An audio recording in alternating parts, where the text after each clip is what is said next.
My name is Clara Hayes, I'm 32, and if you're listening right now, I need you to pause and do something for me. Hit like, hype this story, subscribe right now, because the more you engage, the more people see the truth hidden in stories like mine. If you've ever been betrayed, you know silence buries us, but hype spreads the warning. Don't let my pain get buried. When I first met Ethan Rowe, I thought he was a miracle. He was a jazz saxophonist working late-night gigs at small bars in Chicago, broke but magnetic. I was the responsible one, an event planner with steady paychecks, health insurance, a retirement plan.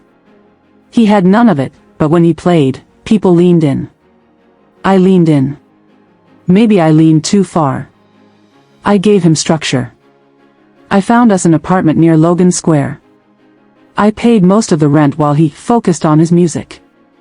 He called me his anchor, his muse. At first, it made me proud, like being steady was enough. But anchors don't move. Anchors hold ships in place. And soon, he wanted to drift. The first crack came with his constant late nights. He said it was jam sessions, but the phone always flipped face down when I walked by. Passwords replaced the open screens we once shared. His words grew shorter, his gaze colder. When he mentioned a new vocalist named Sierra, his voice lit up in ways it hadn't for me in months. "Clara," he said once, smirking as he put down his sax, "Sierra believes art is sacrifice. She says you can't hold back for comfort. You wouldn't get it." It was like being shoved out of my own life. I laughed it off, told him someone had to pay the rent. But inside, something heavy sank. And here's my question for you. If you were me, would you have confronted him right then, or waited for the proof? Drop your answer in the comments. Because I waited. And that silence became the weapon he used against me. Don't scroll away, stay with me. This story doesn't just end with betrayal. It ends with revenge. And it's a revenge you'll never forget. Ethan's excuses piled up like smoke in a closed room. Rehearsals ran late. Gigs popped up out of nowhere. He came home reeking of bars, perfume faint under the sweat and brass polish. I tried to convince myself it was the musician's life. I even bought him a new gig bag when his old one started to fray, telling myself love was sacrifice. But the sacrifices were always mine. My weekends disappeared into his schedule. My savings dwindled into his dreams. One night, I found a lipstick-stained napkin in his sax case. It wasn't mine. When I asked, he shrugged. "Fans give me things. Don't be jealous." The casual dismissal cut deeper than any confession.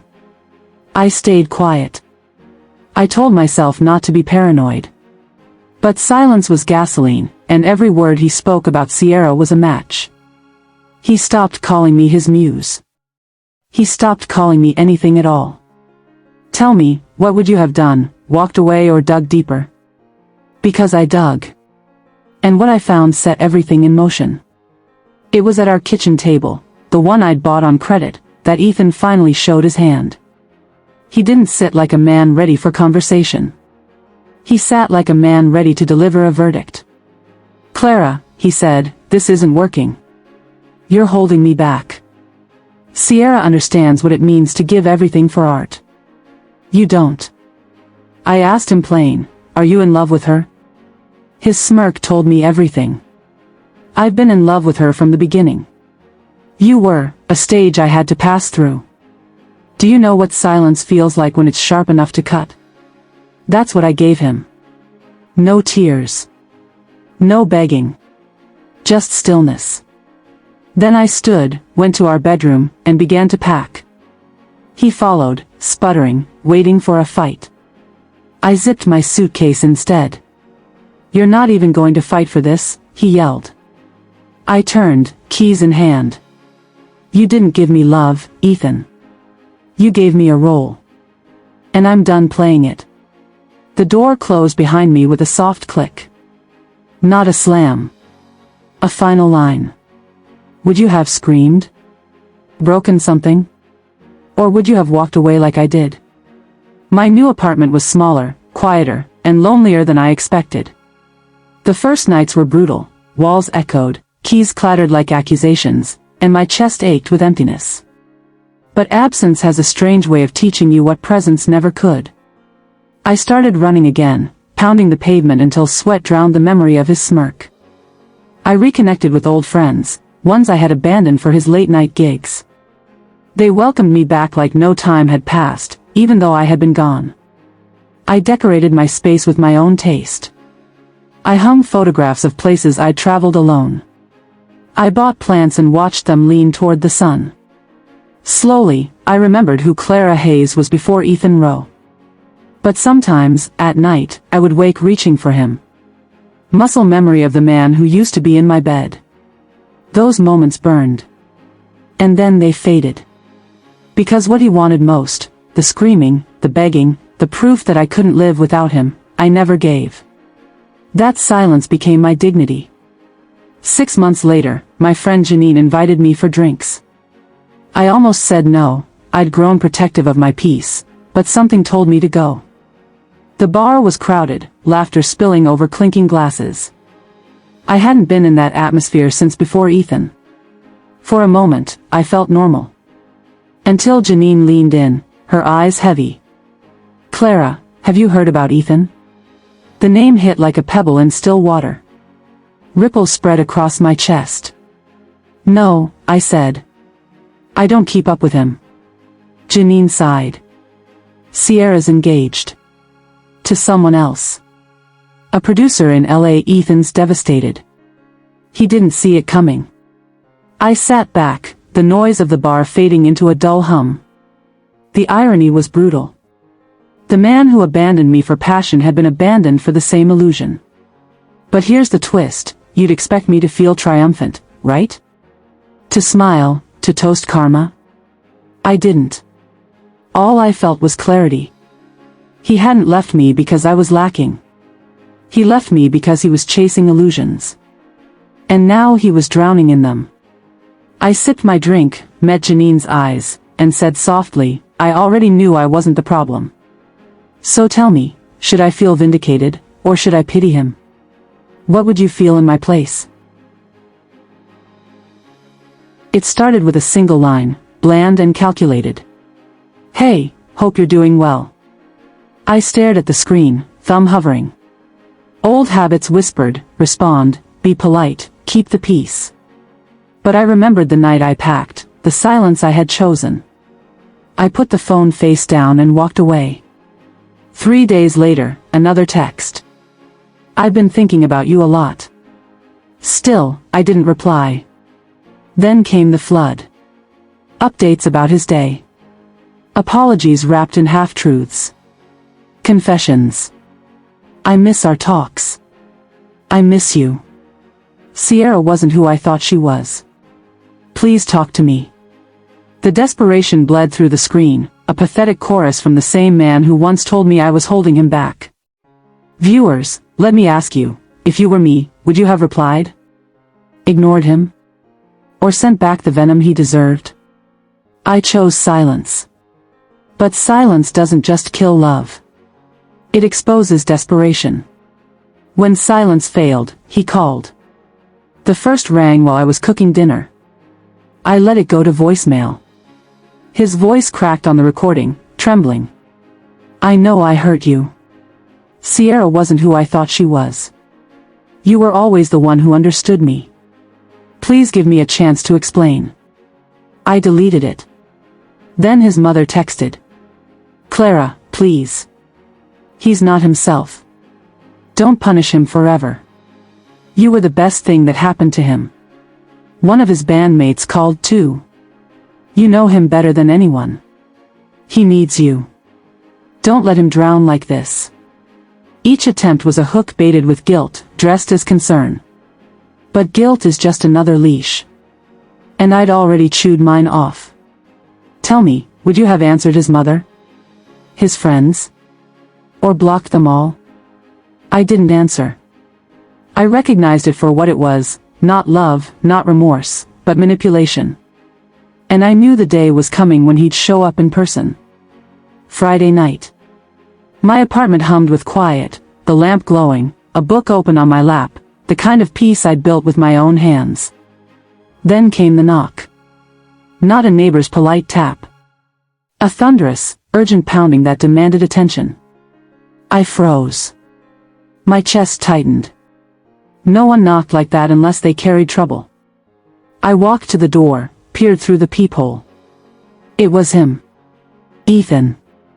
His hair was wild, his eyes bloodshot, his shoulders slumped under invisible weight. He looked nothing like the man who once smirked at me for not being artistic enough. He looked broken. I opened the door, not for him, but for myself. For closure. Clara, he whispered, voice cracked. I know this is insane. I had to see you. And viewers, here's where I pause and ask you, would you have slammed the door? Let him in? Or stood your ground in silence? He stood there, trembling hands clutching the air as if he could hold the words together. Sierra left me. She used me. And the whole time, I kept thinking about you, about what I threw away. You're my rock, Clara. You always were. There it was, the role he wanted me to step back into. The safe ground. The anchor. The background character. I tilted my head, studied him like a stranger. That sounds awful, Ethan. But why bring it to me? Because you're the only one who understands me. I was a fool. Please, Clara. I need you. He was giving me the performance he expected months ago, begging, broken, ready to confess.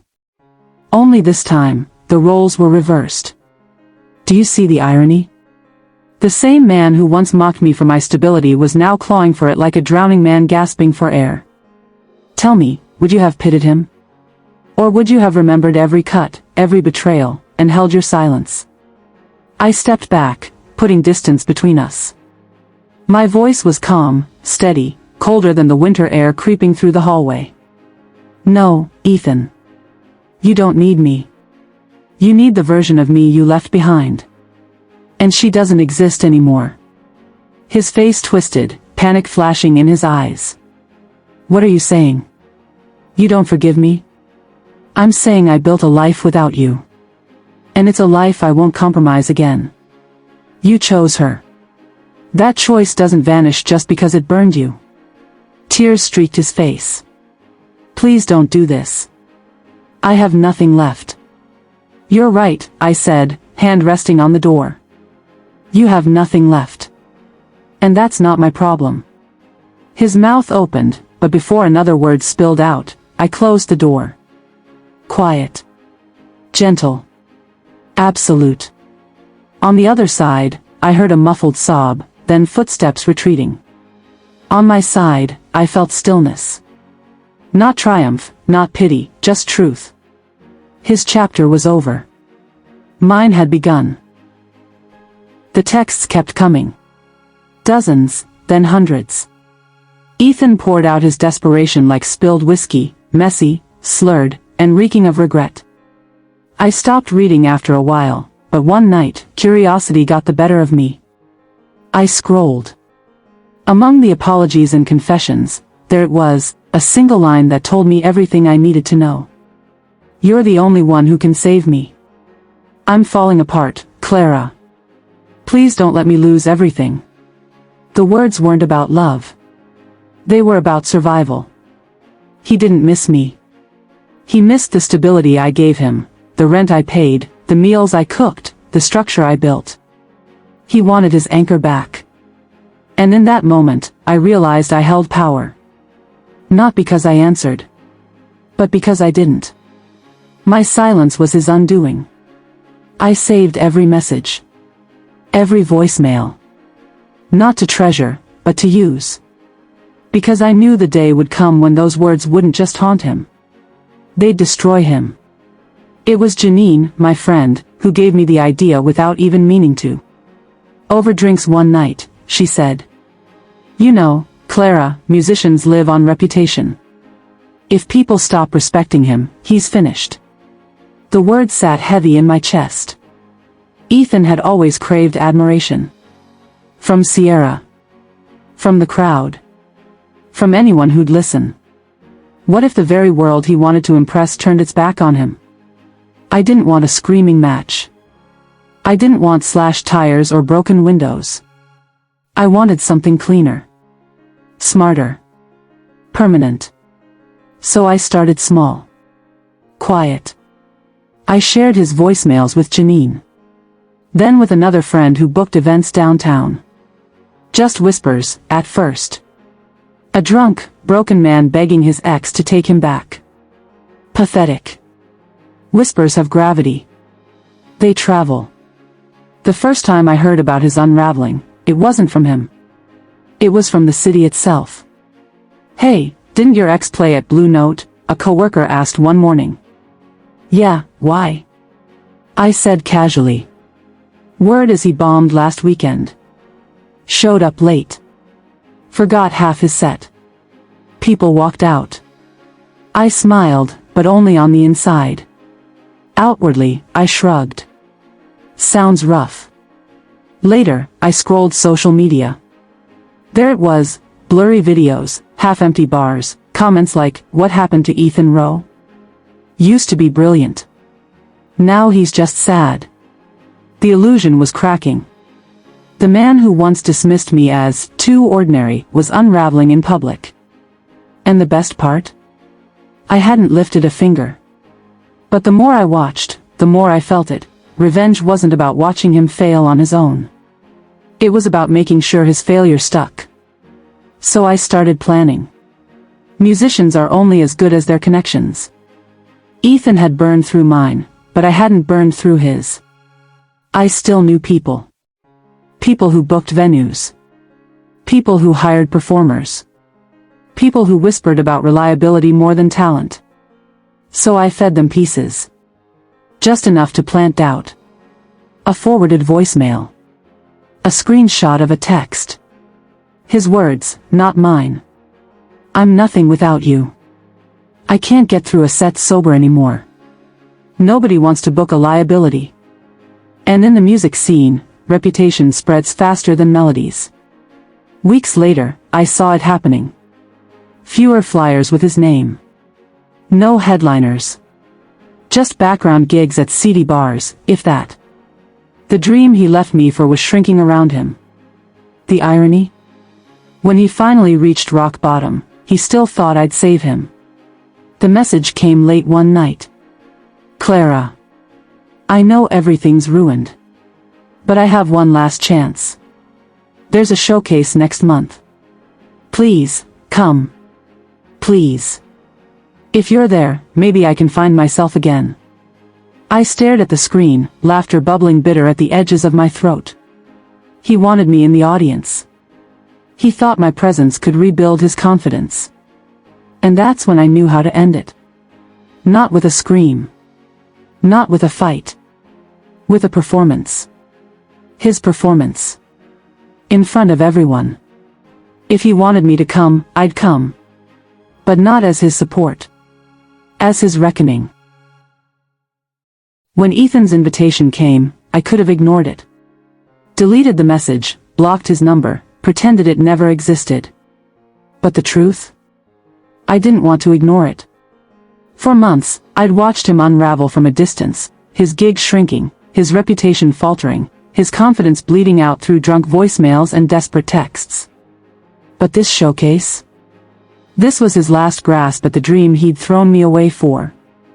If I stayed home, he'd fail quietly, licking his wounds in some corner of the city. If I showed up, though, if I stood in that room, silent but present, I could shape the ending. Revenge isn't just about punishment. It's about timing. And I knew the timing was mine. So I texted him back for the first time in months. Just one word. Okay. I could almost feel his relief pulsing through the phone. He thought I'd forgiven him. He thought my presence meant mercy. But mercy was never the gift I carried. The venue was small but ambitious, tucked in the heart of downtown Chicago. A converted warehouse with exposed brick, dim lights, and a crowd that fancied itself cultured. The kind of place Ethan once dreamed of headlining. I arrived early, blending into the audience. No one knew me, but I knew them. Club owners. Critics. Other musicians. The network I had quietly fed his desperation into was here, scattered among the seats. Ethan walked onto the stage like a man already redeemed. He wore his best shirt, the one I'd bought him years ago for his first real gig. His sax gleamed under the lights, and for a moment, I could see the ghost of the man I once loved, magnetic, hungry, alive. But hunger without discipline is just desperation. And desperation has a way of shaking hands and quivering notes. The first song faltered. A missed cue. A cracked note. Whispers rippled through the crowd. I sat still, hands folded in my lap, watching. Because tonight wasn't about me performing. It was about me letting him perform himself into ruin. Halfway through the set, the unraveling became obvious. His breath control failed. His improvisation stumbled. What should have been smooth jazz spiraled into chaos. I didn't have to lift a finger. The work was already done. The whispers I'd planted, the doubts I'd spread, they bloomed around the room like smoke. Is he drunk? Someone muttered 2 rows behind me. He used to be good, another whispered. What happened? Every sharp note was a nail. Every stumble, a hammer. The audience wasn't just listening, they were judging, cataloging, confirming the story they'd already half heard. Ethan Rowe wasn't reliable anymore. And me? I sat in the middle of it all, calm, steady, unflinching. My silence echoed louder than any heckle could have. By the time he reached the last piece, sweat was pouring down his face. His eyes darted around the crowd, searching for me, begging for the anchor he thought I still was. Our eyes met once. I didn't smile. I didn't nod. I gave him nothing. That nothing broke him more than any word could have. The final note cracked so badly the room winced as one. Ethan lowered his sax, chest heaving, hands trembling. The applause was thin, scattered, pitying. He bowed anyway, eyes locked on me as if my approval could salvage what was left. But I stayed still, my face unreadable. When he stepped off the stage, I slipped out the back. I didn't need to see the aftermath. I didn't need to hear the conversations. I knew what they'd say. He's done. He's finished. He's not who he used to be. Outside, the city buzzed with life, cars honking, laughter spilling from bars, neon lights flashing. My heart was calm, steady. I hadn't screamed. I hadn't begged. I hadn't even spoken. And yet, I had destroyed him more completely than rage ever could. Because rage ends. Silence lingers. And tonight, my silence was the loudest voice in the room. The fallout came fast. Within days, clips of his failed performance circulated online. Not viral enough to make him famous, but just enough to cement his reputation in the community. He's done, one critic tweeted. A sad end for someone who once showed promise. Unreliable, another wrote. Don't book him. The invitation stopped. The phone that once buzzed with opportunities went silent. And Ethan? He sent me one last message. You were there. I saw you. You could have saved me. I stared at it for a long time before deleting it. Because he was right. I could have saved him. But saving him was never my role. My role was to end the story. And in ending him, I had finally begun myself. The city moved on. That's the thing about Chicago, nobody lingers on one failure for long. New gigs, new names, new faces filled the scene. Ethan faded into background noise. But for me, the silence afterward was golden. I filled my days with new routines. Early morning jogs by the lake, coffee at a corner shop where nobody knew my history, late night sketching by lamplight. My apartment began to feel alive, not like a refuge, but like a canvas. Yet, sometimes, I'd wake in the middle of the night and remember the look on his face at the showcase. Desperate, hollow, pleading. It wasn't triumph that filled me. It was certainty. Certainty that I had ended the version of him who once held power over me. I thought that was the end. But I was wrong. Men like Ethan don't vanish when their dreams collapse. They cling. They rot. They fester. And soon, would see just how dangerous a man becomes when he has nothing left to lose. It was dusk when the knocking came again. Not frantic like before, but steady. Measured. Intentional. I opened the door to find him there, thinner, his clothes rumpled, his eyes bloodshot. But behind the ruin was something colder. "You destroyed me," he said quietly. "I know it was you. The whispers, the messages, all of it. You think I don't know?" My pulse quickened, but I didn't flinch. "You destroyed yourself, Ethan. I just stopped covering for you." His jaw tightened, fists curling. For a second, I thought he might hit the doorframe. Instead, he leaned in, voice low. "You're not free of me. You'll never be free of me." When he finally walked away, the hallway felt heavier, like his shadow had seeped into the walls. For the first time in months, I locked every bolt and chain. It wasn't fear I felt, it was anticipation. Because if he thought he could haunt me, he hadn't realized I was still holding the match to the ruins of his life. News traveled fast in circles I no longer belonged to. Ethan had been kicked out of 2 bands. Rumor said he was drinking too much, showing up late, mouthing off at the few people still willing to give him chances. I didn't have to feed the fire anymore. He was doing it himself. My silence had become his echo chamber. But then he turned that chaos toward me. Anonymous emails started filling my inbox. Empty subject lines, attachments I never opened. Sometimes just one word, traitor. Then came the phone calls. I never answered, but the voicemails piled up. Some slurred with alcohol, others seething with rage. "You'll regret this. You'll regret ever crossing me." Each message was proof. Proof that I wasn't paranoid, proof that he was unraveling further, proof that if he wanted war, I'd already won. But part of me began to wonder, would silence be enough to keep him away? Or would I need to take one final step to bury him completely? Janine noticed it first. "You've been different," she said over coffee. "Calmer, but harder. Like you're waiting for something." I stirred my cup slowly. "Maybe I am." She leaned closer. "Clara, don't let him pull you back in. He's already ruined. Don't ruin yourself with him." But Janine didn't understand. This wasn't about him anymore. This was about me. About reclaiming every piece of my life he had once siphoned for himself. About proving, not to him but to myself, that I was untouchable. So when I saw him outside the cafe window later that week, watching me from across the street, I didn't shrink. I met his eyes. I let him see that I wasn't afraid. And then I smiled, not warmly, but cold, deliberate, victorious. That smile wasn't kindness. It was a choice.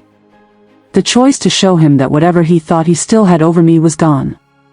The final piece came to me in an email, not from him, but from someone I didn't expect. A fellow musician, one who'd been burned by Ethan before. "Thought you should know," the message read. Attached was a file, screenshots, recordings, contracts Ethan had broken, debts he hadn't paid. Evidence of not just carelessness, but fraud. It was the nail I didn't even know I needed. His career wasn't just faltering, it was criminal. I sat in my apartment, staring at the folder, the weight of it pressing into my chest. With this, I could end him not just in whispers, not just in reputations, but legally. Publicly. Permanently. The question wasn't whether I would use it. The question was when. Because revenge, like music, is about rhythm. And I intended to play the final note at exactly the right time. The file sat on my laptop like an accusation waiting for a signature. Screenshots of unpaid invoices, contracts he'd signed and never honored, voicemail confessions where his words wandered from regret into threats. There were dates, names, bank transfers, threads that, when tied together, made a rope. I remember the moment I realized how thin the line had always been between his charm and a con. That saxophone, the late nights, the sob stories, those were his currency, and people had paid for the myth. Men like Ethan barter illusions for favors. The sad part is how easily others pay the price. I felt something like pity then, but it was cold and clinical, a stoic observation rather than an emotion that would weaken me. Janine sat across from me on my couch while I scrolled through the attachments. Her fingers drummed against the armrest, a nervous metronome. "This is more than pride," she said. "This is theft. This is fraud. You can do so much with this." I said, eyes fixed on the screen, "but that's not the only thing I can do." My voice was even. It felt like the voice of someone who had rehearsed this 1,000 times, not for theatrics but for clarity. I wanted him to feel the full, public consequences, not just whispers over drinks. I wanted the paperwork to hum like a bell that would not stop ringing. So I began to plan. I reached out to the one lawyer friend who owed me a favor and who hated phonies as much as I did. We talked about civil suits, small claims, and the finer art of getting the press interested without looking like a vendetta. "Timing," she said. "You take this too soon and it looks personal. You wait too long, it fades. You find the moment where the public can see the pattern, and you strike." Pattern. That was the key. It's one thing for a local musician to fail one night. It's another when unpaid debts, broken contracts, and small-scale scams form a portrait. Patterns are undeniable. Patterns are what let the city look up from gossip and say, "We see you." I assembled the file into a neat, terrifying package: evidence, witness statements, recorded phone calls. My hands trembled when I hit save, not because I was afraid of him, but because I finally understood what it meant to hold someone's fate in your palms. That tremor was a small admission that this was real, that I had graduated from quiet revenge into a deliberate, irreversible act. I slept poorly that night, not from anxiety but from the electricity of it. This was the point of no return. There would be consequences. There would be fallout. I had decided I wanted him gone in a way that left no chance for him to rebuild the lie. The city would do what it does best, eat the weak myth alive and move on. But first, the city needed to be shown the truth in plain, cold paper. We staged the release like a small operation. Not dramatic, not theatrical, surgical. My lawyer friend, Naomi, advised on language and scope. We filed a civil suit for unpaid labor, attached contractual breach notices, and included sworn statements from club owners and a promoter who had finally refused to put Ethan on a bill because of bounced checks. When the clerks stamped our copies, the sound felt louder than it had any right to be. It was the sound of paper turning a rumor into a record. I signed my name with a hand that didn't shake. It felt clean, like closing a ledger in a life I long ago tired of. Then we prepared the second track, the press. There's a particular cadence to pitching a story: facts first, faces second. You lead with the data, so no one can call it petty. We sent packets to 2 local reporters, one who covered the nightlife scene and another whose beat was consumer fraud. Both replied with a restraint that felt promising: reporters smell stories that will land. We were careful to avoid anything that smacked of revenge. This was about accountability. We weren't out to humiliate, just to ensure that those he'd hurt could have recourse. But nothing is purely procedural. Even as I filed, a part of me loomed in the margins, thinking about Ethan's face at the showcase, the hollow pleading. I kept picturing that hollow look because vengeance is not just public, it's intimate. It slides into the small, private corners where people think no one else is watching. I wanted him to recognize, in plain daylight, who he had been. Days passed and the city's machine began to whir. A reporter called with questions that were almost surgical, picking at the edges of dates and names. Another message arrived from a woman in a neighborhood east of town who'd never met me but had been bounced by Ethan's promises. She wanted her day in court served. My inbox filled with voices I had never known. They were not cheering for me, they were asking to be heard. It struck me, then, that revenge had become a public service. I was no longer acting from private hurt but from a civic sense of rightness. When someone uses art as armor to dodge responsibility, they exploit a community's goodwill. I'd been part of that community, the one that loans talent a stage and then covers checks. Now I was pulling the curtain back on the backstage ledger. I slept better those nights. Not because I wanted to see him destroyed, but because something fairer existed in the world when accountability landed. The city had needs beyond spectacle. It needed honesty. And I had become a conduit. People underestimate the nervousness of a man who has been cornered. It tightens limbs, makes decisions skewed, and often reveals patterns he thought he'd buried. Ethan was all of that when he realized keys to his life were vanishing. Naomi called me to say his lawyer had been in touch. He's frantic but clumsy, she told me. He's already sent an email accusing you of harassment. Classic deflection. It's petty and predictable. If he keeps at it, it helps us. I laughed then, not out of cruelty but because it was true. When cornered, men like him try to claw at the accuser rather than address the ledger. He made small mistakes first, a public rant at a bar owner who refused to book him, a drunken voicemail that said things his sober mouth had never owned. They were sloppy little breadcrumbs that journalists love. I didn't create the evidence, I simply put my foot on the pedal and watched the city's own appetite do the rest. The real error, though, was personal and stupider. He tried to bribe a promoter who had been wavering, a man I had not needed to convince but whose livelihood depended on trust. Ethan thought a cash envelope could fix the narrative. He left the envelope on the promoter's desk, poorly concealed. The promoter, furious at the implication that he could be bought into silence, handed the envelope to Naomi's team as proof of Ethan's desperation. That envelope became a headline when the reporter's piece dropped. Promoter says he was offered bribe after Roe lawsuit filed. The article read like a list of failures. It named the suits, it quoted the vendors, it included my sworn statements. It was measured, but it landed like a blow. The promoter spoke of no longer wanting to be linked to what he called unreliability dressed as artistry. The bribe, poorly conceived and poorly executed, was a line in the sand. He'd thought he could buy his way out of consequences. Instead, he bought the opposite, more exposure, more reasons for clubs to avoid him, and in the eyes of the press, a pattern of bad faith that made any rehabilitation unlikely.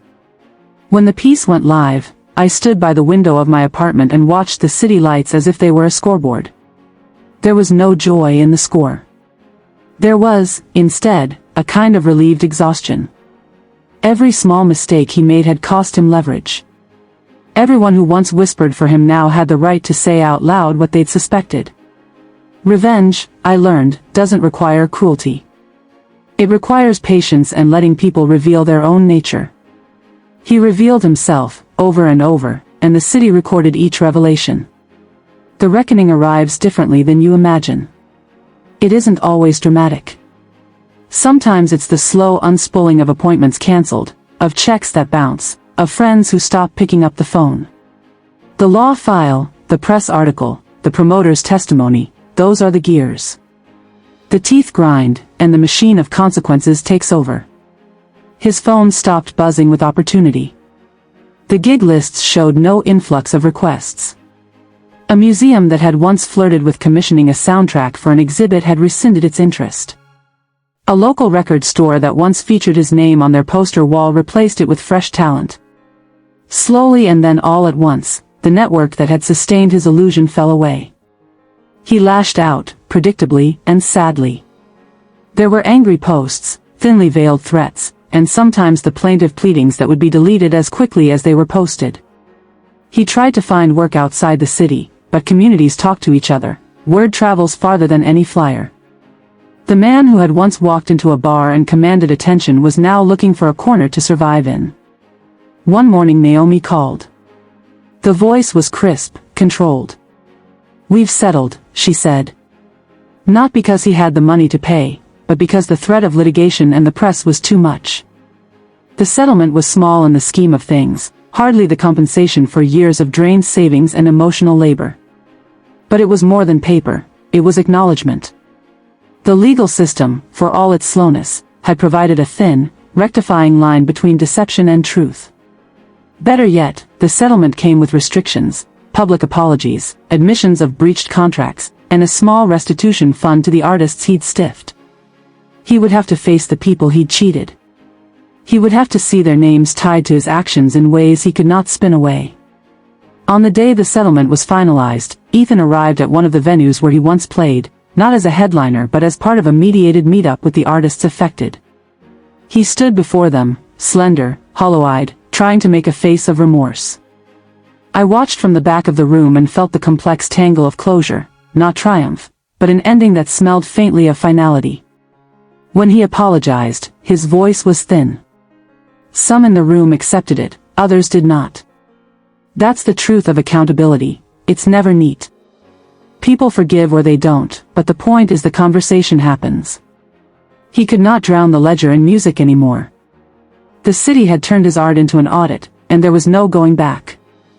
I left that room with a strange lightness. The affair had not been about making him suffer for the pleasure of it, it had been about safety and honesty for others. If someone else had been tempted to fall for his facade, the record remained. The city had a warning. That felt, in the coldest way, like mercy. I had thought about the last line for a long time. What would it feel like to speak the sentence that finally cut a tether? People expect fireworks. They want screams and vindictive speeches broadcast across feeds. But real endings are quieter. They are a door closed without slamming, a signature on a file, a name removed from a wall. They are the smallest gestures that mean the world. The city continued to move around me. The winter eased into late spring.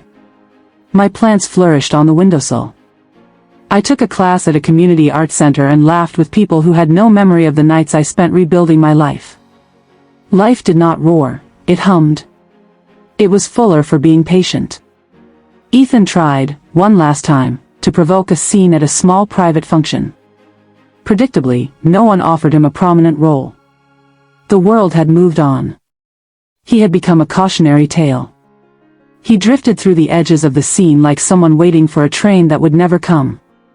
I used to fantasize about how I'd confront him, what words I would say if I caught him in a dark alley.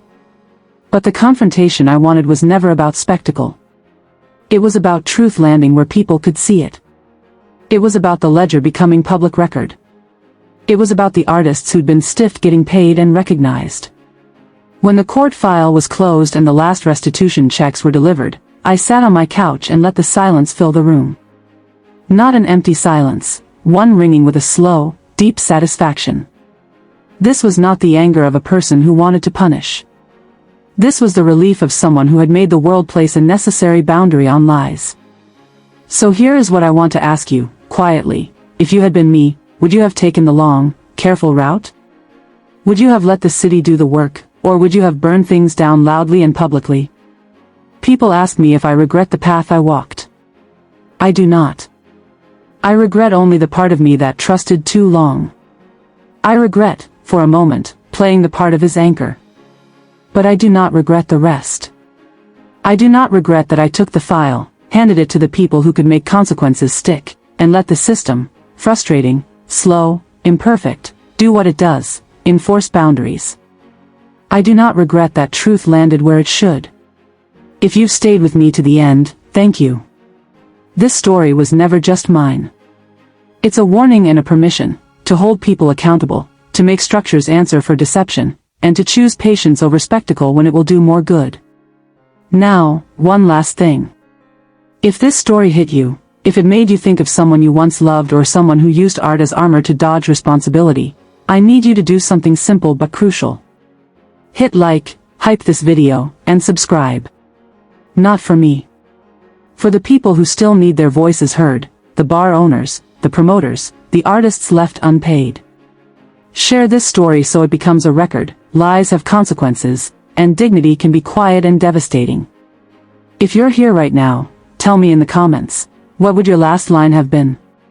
Would you have pressed charges, or walked away forever?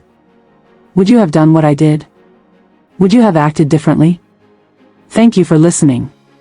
Thank you for staying. And if this story matters to you, do the one thing that keeps stories alive: like, hype, and subscribe. Make sure the next person who needs to be seen doesn't get buried by silence.